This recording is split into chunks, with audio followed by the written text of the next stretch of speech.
સેશનમાં હાર્દિક સ્વાગત કરું છું। આજે આપણે ધોરણ 8 વિષય હિન્દી તેમાં કાવ્ય પહેલું કાવ્યનું નામ છે તેરી હે ઝમીન। આ કાવ્ય એક પ્રાર્થના ગીત છે। આપણે આગળના વિડિયોમાં આ ગીત વિશે ભણી ગયા છે। તો ચાલો આજે આપણે સ્વાધ્યાય પોથીમાં પ્રશ્નોનો જવાબ મેળવીશું। હવે આપણે પેલું કાવ્ય તેરી હે ઝમીન પ્રાર્થના ગીત આ કાવ્ય વિશે આપણે આગળના વિડીયોમાં ભણી ગયા છીએ। તો આજે આપણે સ્વાધ્યાય પોથીમાં પ્રશ્નોના જવાબ મેળવીશું। तो चलो હવે આપણે पहला प्रश्न थी शुरुआत करिए। निम्नलिखित प्रत्येक प्रश्न के उत्तर के लिए दिए गए विकल्पों में से सही विकल्प चुनकर उसका क्रम अक्षर प्रश्न के सामने दिए गए बॉक्स में लिखिए। तो અહીંયા આપણને પ્રશ્નો આપેલા છે તેને આપણે વિકલ્પોમાંથી સાચો વિકલ્પ જોઈ અહીંયા આપણે બોક્સમાં લખવાના રહેશે। तो चलो हवे आपणे प्रश्नना जवाब मेळवीए। पहलो प्रश्न, हम दुनिया में खाली जगह की मर्जी से आए हैं। तो हम दुनिया में खुदा की मर्जी से आए हैं। तो अहींया आपणे बी लखीशुं। बीजो प्रश्न, हमें खुदा की खाली जगह से शरीर और प्राण मिले हैं। तो हमें खुदा की रहमत से शरीर और प्राण मिले हैं। અહીંયા આપણે બોક્સમાં એ લખીશું।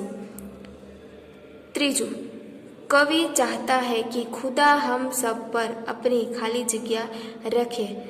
तो कवि चाहता है कि खुदा हम सब पर अपनी नजर रखे। तो અહીંયા આપણે બી લખીશું।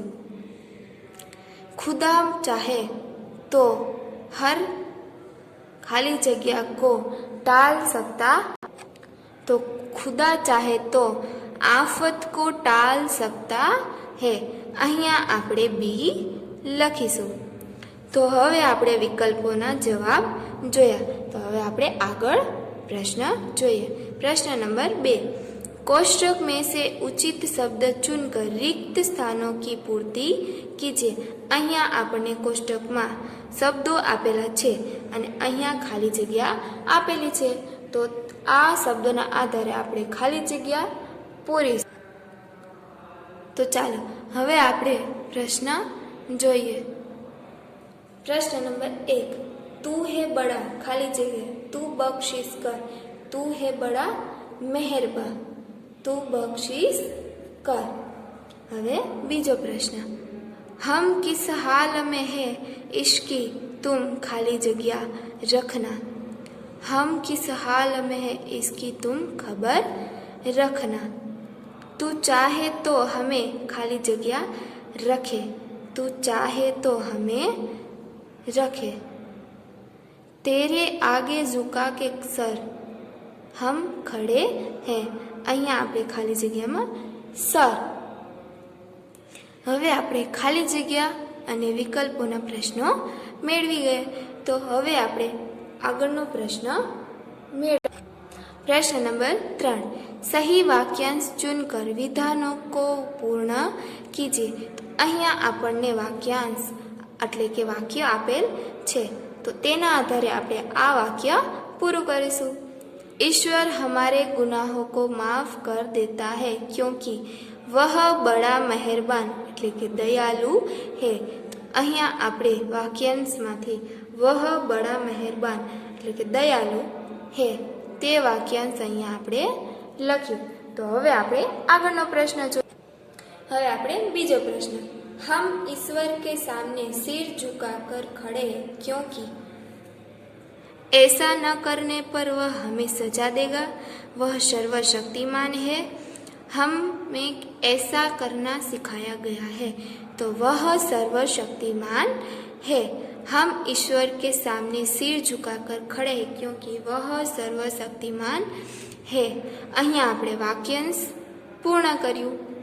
તો હવે આપણે ચોથો પ્રશ્ન જોઈએ। निम्नलिखित प्रश्नों के उत्तर एक एक वाक्य में लिखिए। तो હવે આપણે પ્રશ્નોના જવાબ એક એક વાક્યમાં મેળવીશું। તો ચાલો મેળવીએ। प्रश्न नंबर 1, कवि ईश्वर से बख्शने के लिए क्यों कहते हैं? तो तेमा जवाब, कवि ईश्वर से अपने गुनाहों को बख्शने के लिए कहते हैं। बख्शने એટલે કે માફ કરી દેવું। प्रश्न 2, ईश्वर से हमें क्या क्या मिला है? तो जवाब में ईश्वर से हमें यह शरीर और प्राण मिले हैं। तीजो प्रश्न, कवि ईश्वर के सामने कैसे खड़े हैं? तो कवि ईश्वर के सामने अपना सिर झुकाकर खड़े हैं।